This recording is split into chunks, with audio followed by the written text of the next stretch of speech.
Well, Mr. Speaker, a Democrat has got up and essentially accused us that if we don't want to do what they want to do in order to solve a problem, we're racist, or we're mean, or we're stupid, or we're bigoted, or we're incompetent. It's always the party of tolerance that is immediately ready to accuse us of the worst possible intentions if we disagree. It's the same old grift in a different day.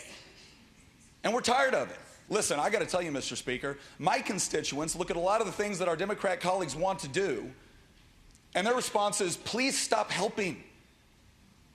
Because they don't know if their business or their child or their family or their community can survive yet another tax, regulation, rule, restriction, fee, government program, government spending. Because I'll guarantee this much, Mr. Speaker, when it comes to the Democrat side of the aisle, the solution is always the same: give politicians and bureaucracies more power at the expense of individual liberty, individual freedom, property rights, you name it. We sit here and we wonder why we have problems in systems which are increasingly under the control of politicians and bureaucrats. I don't know about you, Mr. Speaker, but I don't look at many of the challenges that I face in my life and think to myself, you know what would make this better? Giving politicians more money and power. And yet that seems to be the exclusive approach coming from our friends on the other side of the aisle.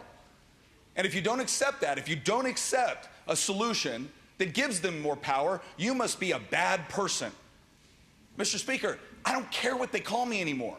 I just don't. Every time you take a dollar, every time you make a rule, every time you make a restriction, you are ultimately limiting the choices that people are able to make in their own lives. The more you plan from a centralized perspective, the more planning opportunities you take away from people that, generally speaking, know far more about what they need for their individual lives and decisions than any of us do.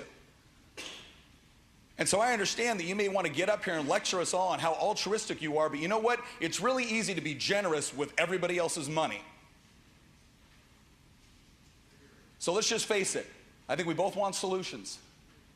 Ours are generally going to favor putting more decision-making power into the hands of individuals.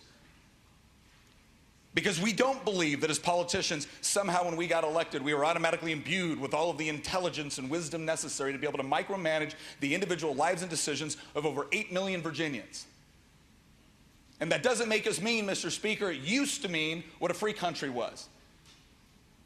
Because if the only thing freedom means is that you get to elect politicians to micromanage your life, well, then we're not living in a free country. I will do my best to not question the intentions of my colleagues on the other side of the aisle. I think you're wrong a lot, and I know you think I'm wrong a lot. The difference is that when I think you're wrong, I don't typically chalk it up to you being stupid, evil, mean, or racist. Maybe you could try the same thing. Thank you, Mr. Speaker.